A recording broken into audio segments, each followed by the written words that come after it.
السلام علیکم۔ شفق YouTube channel کے ساتھ میں ہوں آپ کی ہوسٹ مہرما۔ نیلی حویلی پارٹ 9۔ اماں سو چکی تھی، ابا بھی اپنی چارپائی پر لیٹے خراٹے لے رہے تھے۔ انصر نے تمام باتوں کو ذہن سے چھٹک کر دوا کی آخری خوراک لی اور سونے کے لیے اپنے کمرے میں چلا گیا۔ اس نے آئندہ نیلی حویلی کی طرف جانے کا ارادہ ترک کر دیا۔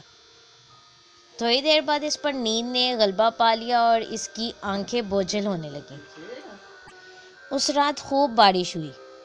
آنے والے دن کس قدر ہنگامہ خیز ہوں گے اس بات سے بے خبر انصر گہری نیند سو گیا۔ اگلی صبح انصر جاگا تو ماسٹر حمید اسکول جا چکے تھے۔ دوا کے زیر اثر وہ خاصی دیر تک سوتا رہا تھا، البتہ نیند پوری ہونے کی وجہ سے وہ خود کو ہلکا پھلکا اور حشاش بشاش محسوس کر رہا تھا۔ رات کی بارش کی وجہ سے موسم میں بے حد خوشگوار تبدیلی تھی۔ ہلکی ہلکی ٹھنڈی ہوا دل کو مسرور کر رہی تھی۔ انصر نے ناشتہ کیا اور گاؤں کے اکلوتے بازار کی طرف چل پڑا جہاں ریاست کی دکان تھی۔ وہ دکان میں ہی موجود تھا۔ اس کی طبیعت کافی حد تک بہتر ہو چکی تھی۔ دکان کا سارا کام کاج اس کے ملازم نے سنبھالا ہوا تھا۔ انصر سلام کر کے دکان کے اندر داخل ہوا اور ریاست کی کرسی کے ساتھ پڑے بینچ پر بیٹھ گیا۔ حال احوال پوچھنے کے بعد انصر نے ریاست کو گزشتہ رات اماں کا بتایا ایک ایک لفظ سنا دیا۔ ریاست حیرت زدہ اس کی باتیں سنتا رہا۔ میری بات کا تو تجھے یقین آیا نہیں تھا۔ امید ہے اب اماں کی باتیں سن کر کان کھل گئے ہوں گے، ریاست نے طنزیہ انداز میں کہا۔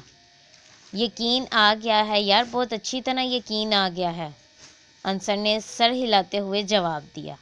نہیں مت کر یقین، ایک بار اور جا کر ملا اپنی خالہ نیک بخت سے، ریاست نے اسے چراتے ہوئے کہا۔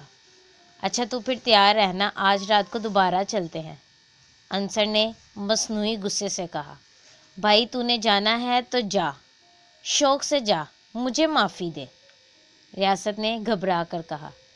اسے اندیشہ تھا کہ اگر انصر نے ارادہ کر لیا تو وہ دوبارہ نیلی حویلی کی طرف جانے سے نہیں چوکے گا۔ مذاق کر رہا ہوں جانی، انصر نے اس کے کندھے پر ہاتھ رکھتے ہوئے کہا۔ میری توبہ، میں تو مذاق میں بھی ایسی بات نہ کروں، ریاست نے بدستور گھبرائی ہوئی آواز میں کہا۔ دونوں باتیں کر رہے تھے کہ دکان پر گاہکوں کی آمد شروع ہو گئی۔ ریاست بھی ملازم کے ساتھ گاہکوں کی طرف متوجہ ہو گیا۔ اسے مصروف دیکھ کر انصر نے اسے شام کو اپنے گھر آنے کی دعوت دی۔ ریاست کے حامی بننے پر وہ دکان سے نکلا اور گھر کی راہ لی۔ اس کی دکان سے نکل کر ابھی انصر چند قدم ہی چلا تھا کہ بارشی پانی کا کیچڑ اڑاتی ایک ڈالا گاڑی تیزی سے گزری۔ انصر نے خود کو کیچڑ سے بچانے کی کوشش کی جو بے سود رہی۔ اچھا خاصا کیچڑ اس کے کپڑوں پر آ گرا۔ اس کی پینٹ کیچڑ سے بھر چکی تھی اور شرٹ پر بھی کافی چھینٹے پڑے تھے۔ غصے سے اس کے تن بدن میں آگ لگ گئی اور تو کچھ نہ سوجے اس نے ڈالے پر زوردار مکہ جھڑ دیا۔ اندھے ہو کیا؟ انصر پوری قوت سے چلایا۔ اس کا جی چاہ رہا تھا کہ ڈرائیور کو اس کی اس حرکت پر اچھی طرح سبق سکھا دے۔ موقع کی ضرب پڑنے سے ڈالا رک گیا۔ اگلے ہی لمحے اس میں سے 4 ہٹے کٹے آدمی چھلانگیں مار کر اترے اور انصر کی جانب بڑھنے لگے۔ ریاست دکان کے اندر کھڑا یہ سارا منظر دیکھ رہا تھا۔ وہ بھاگم بھاگ باہر آیا اور انصر اور ان آدمیوں کے درمیان حائل ہو گیا۔ چھوڑیں جناب، ایسے واقعات ہمارے بازار میں روز ہوتے ہیں، چھوٹی چھوٹی باتوں پر لڑنا ویسے بھی اچھی بات نہیں ہے، ریاست نے ذرا مؤدب ہو کر کہا۔ انصر کو ریاست کے رویے پر شدید غصہ آیا۔ ان لوگوں نے ایک تو اس کے کپڑوں کو کیچڑ سے آلودہ کر دیا تھا، اوپر سے ریاست ان سے ادب سے بات کر رہا تھا۔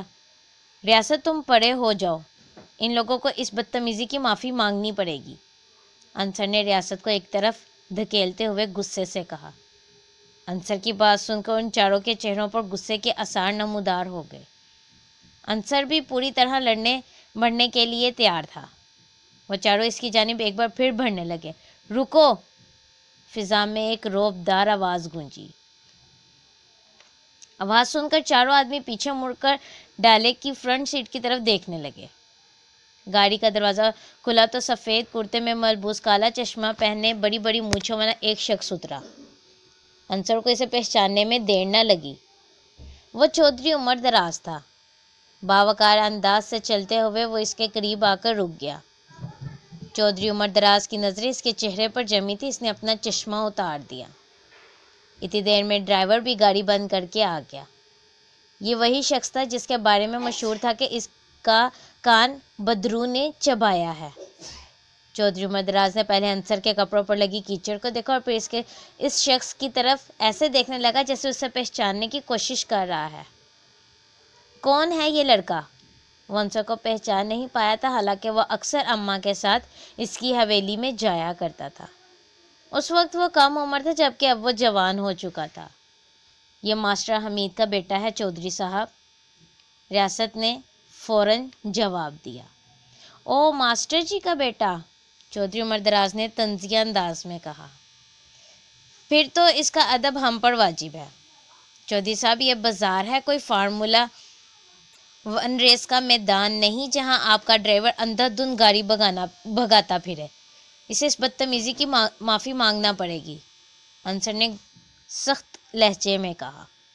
انصر کی بات سن کر چودھری عمر دراز کے چہرے پر سختی کے آثار ابھر آئے۔ اب تو ہمیں سکھائے گا گاڑی چلانے کا طریقہ؟ بات تو ایسے کر رہے ہو جیسے یہ سڑک تیرے باپ کی ملکیت ہے۔ معافی کا مطالبہ سن کر چودھری عمر دراز کو اپنی توہین محسوس ہو رہی تھی۔ انصر اس کے مقام اور مرتبے کا لحاظ کیے بغیر بڑے بازار میں سینہ تان کر اس کے سامنے کھڑا تھا۔ آج تک کسی کو ایسا کرنے کی جرأت نہیں ہوئی تھی۔ اوپر سے معافی کا مطالبہ اس کو غصہ دلانے کے لیے کافی تھا، اس لیے وہ اتنا سخت جملہ بولنے پر مجبور ہو گیا۔ جہاں تک میرا خیال ہے یہ سڑک کسی کے بھی باپ کی نہیں ہے چودھری صاحب، انصر نے بھی ترکی بترکی جواب دیا۔ اس لیے سب کو یہاں تمیز کے دائرے میں رہ کر گاڑی چلانا چاہیے۔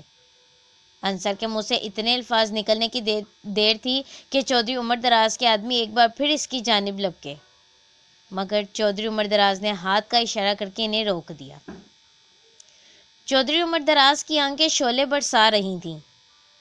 اس نے اتنی بے باکی سے آج تک کسی سے بات نہ کی تھی اور نہ ہی سنی تھی، اس لیے اس کے آدمی بھی دان کچکچا رہے تھے۔ خود چودھری عمر دراز اسے خونخوار نظروں سے گھور رہا تھا، مگر نہ جانے کیوں وہ اس سے مار کٹائی سے گریز کر رہا تھا۔ بڑی گرمی ہے تیرے خون میں لڑکے، بالکل اپنے باپ پر گئے ہو، چودھری عمر دراز نے مونچھوں کو تاؤ دیتے ہوئے کہا۔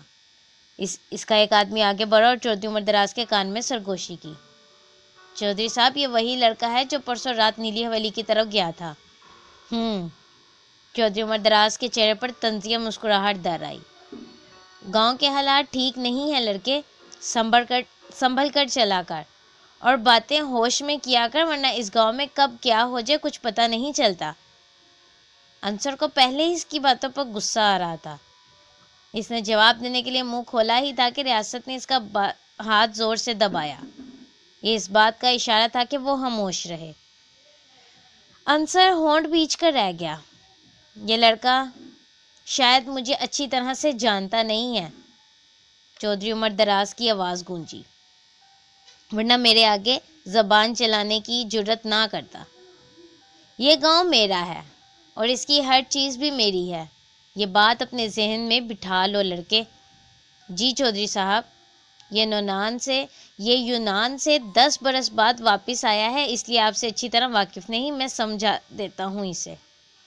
انصر کے بولنے سے پہلے ہی ریاست نے جواب دے دیا۔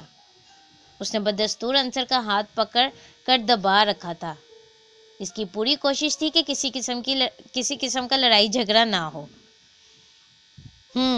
اچھی طرح سمجھا دینا، چودھری عمر دراز نے اپنی مونچھوں کو تاؤ دیا اور گاڑی میں جا کر بیٹھ گیا۔ کمینہ کہیں کا، انصر نے چودھری عمر دراز کی گاڑی کی طرف دیکھتے ہوئے کہا۔ ریاست، تم مجھے نہ روکتے تو میں ان کے دان توڑ دیتا۔ انصر ابھی تک غصے میں بھڑک رہا تھا۔ گاڑی چلی گئی تو انہیں احساس ہوا ان کے ارد گرد کافی لوگ جمع ہو چکے تھے۔ وہ انصر کو حیرت سے دیکھ رہے تھے کیونکہ آج تک چودھری عمر دراز سے کسی نے ایسے لہجے میں بات نہیں کی تھی۔ انصر وہاں سے گھر چلا گیا۔ اس نے نہا دھو کر کپڑے تبدیل کیے، چارپائی پہ لیٹا تو سارا واقعہ اس کے دماغ میں گھوم رہا تھا۔ اسے چودھری عمر دراز پر بے حد غصہ آ رہا تھا۔ اماں نے بھی اس کے بگڑے ہوئے موڈ کو محسوس کیا اور وجہ پوچھی، مگر وہ ٹال گیا۔ انصر نہیں چاہتا تھا کہ اماں کسی پریشانی میں مبتلا ہو۔ شام کو ریاست اس کے گھر آیا تو وہ گھوڑے بیچ کر سو رہا تھا۔ اس نے زور سے جھنجھوڑ کر انصر کو جگایا۔ وہ آنکھیں ملتے ملتے اٹھا تو ریاست کافی گھبرایا ہوا لگ رہا تھا۔ انصر یار، بہت برا واقعہ ہوا ہے۔ وہ اپنا چچا فرمان ہے نا، اس کی جوان بیٹی پروین اچانک غائب ہو گئی ہے۔ پرسوں اس کی شادی ہے، ریاست نے پریشانی کے عالم میں کہا۔ چچا فرمان جو تیری گلی میں رہتا ہے؟ انصر نے چونک کر پوچھا۔ ہاں یار وہی، وہ گلی میں ہی اپنی سہیلی کو ملنے گئی لیکن واپس نہیں آئی، ریاست نے گھبرائی ہوئی آواز میں کہا۔ جس دن ہم نیلی حویلی کی طرف گئے تھے، یہ اس سے اگلے دن کی بات ہے۔ گھر والوں نے میری طبیعت خراب ہونے کی وجہ سے مجھ سے یہ بات چھپا لی۔ اب پتہ چلنے پر میں چاچا فرمان سے مل کر آ رہا ہوں۔ دونوں میاں بیوی کی حالت بہت خراب ہے یار۔ پروین ان کی اکلوتی بیٹی ہے، میری منہ بولی بہن ہے، ریاست نے پریشانی کے عالم میں کہا۔ اللہ نے چاہا تو وہ جلد ہی مل جائے گی، پریشان مت ہو، انصر نے اسے دلاسا دیتے ہوئے کہا۔ پریشانی ہی کی تو بات ہے انصر، آج تک گاؤں سے جو بھی اغوا ہے اس کا کبھی سراغ نہیں ملا، ریاست نے تشویش ناک لہجے میں کہا۔ کیا مطلب؟ اس کی بات سن کر انصر حیران ہوا۔ تم میرے ساتھ تھانے چلو، وہاں جا کر تمہیں سب پتہ چل جائے گا۔ انصر نے فوراً ریاست کی تجویز مان لی۔ دونوں پکی سڑک سے ہوتے ہوئے موٹر سائیکل پر تھانے جا پہنچے۔ تھانے دار احسان اللہ اپنے کمرے میں ہی موجود تھا۔ انصر نے اندر داخل ہو کر اسے سلام کیا تو اس نے خندہ پیشانی سے جواب دیا اور آمد کی وجہ پوچھی۔ چاچا فرمان کی بیٹی کی گمشدگی کا سن کر تو وہ بھی فکر مند ہو گیا تھا۔ دیکھیں جناب، فرمان علی کی بیٹی کی اغوا کا مقدمہ ہو چکا ہے، ہماری تفتیش ابھی جاری ہے، امید ہے وہ جلد ہی مل جائے گی، تھانے دار احسان اللہ نے انہیں تسلی دیتے ہوئے کہا۔ تھانے دار صاحب، 3 دن ہو گئے ہیں اس بات کو اور آپ کو ابھی تک یہی پتہ نہیں چلا لڑکی کہاں ہے؟ انصر نے چبھتا ہوا سوال کیا۔ دیکھیں جناب، میں نے پورے کیریئر میں اتنا عجیب گاؤں نہیں دیکھا جہاں وارداتیں تو دور واردات کرنے والے کا سراغ تک نہیں ملتا، تھانے دار احسان اللہ نے پریشانی سے کہا۔ آپ کے کہنے کا مطلب ہے یہ کام کوئی سلیمانی ٹوپی پہن کر کرتا ہے؟ سڑک پر آپ کی چوکی ہے جہاں سے آپ کی مرضی کے بغیر کوئی گزر نہیں سکتا۔ اگر ملزم یہاں سے لڑکی کو لے کر نہیں گزرا تو یقیناً گاؤں میں ہی ہوگا، پھر بھی آپ کو پتہ نہیں وہ کہاں ہے؟ انصر کو اس کی بات سن کر غصہ آ گیا۔ اس کی حیرت کی وجہ بھی نہایت معقول تھی کیونکہ تھانہ گاؤں کی پکی سڑک پر واقع تھا جس کے باہر پولیس چوکی بنی تھی۔ چوکی میں تعینات پولیس اہلکاروں کو ہر آنے جانے والے کی خبر ہوتی تھی۔ یہ ممکن نہیں تھا کہ کوئی یہاں سے جائے اور پولیس چوکی پر کسی کو علم نہ ہو۔ ریاست کے بقول گاؤں سے اس سے پہلے بھی کچھ بچے غائب ہوئے اور ان سب کے ساتھ بھی یہی معاملہ ہوا تھا۔ اس لیے سوچنے کی بات یہی تھی کہ اغوا کار اگر پولیس چوکی سے نہیں گزرتے تو پھر وہ انہیں لے کر کہاں سے جاتے ہیں جس کی پولیس کو بھی خبر نہیں۔ آپ ٹھیک کہتے ہیں جناب، مگر ہم بھی انسان ہیں اور انسانوں کی طرح ہی سوچتے ہیں۔ ہمارے اہلکار پوری طرح چوکس ہو کر ڈیوٹی دے رہے ہیں۔ ہماری اطلاع کے مطابق ابھی تک کوئی بھی فرمان علی کی بیٹی کو لے کر یہاں سے نہیں گزرا اور گاؤں میں لڑکی کی تلاش جاری ہے۔ اگر وہ گاؤں میں ہی ہے تو جلد ہی مل جائے گی۔ اگرچہ انصر نے اس سے کچھ تلخ لہجے میں بات کی تھی لیکن تھانے دار احسان اللہ نے نہایت تحمل سے اسے جواب دیا۔ آپ کی تمام باتیں درست ہیں تھانے دار صاحب، لیکن ہمارے گاؤں سے آج تک جو بھی غائب ہوا ہے کبھی نہیں ملا۔ اسے آسمان کھا جاتا ہے یا زمین نکل جاتی ہے، کسی کو کچھ پتہ ہی نہیں۔ آپ ہماری پریشانی سمجھنے کی کوشش کریں۔ پروین چاچے فرمان کی بیٹی اکلوتی ہے،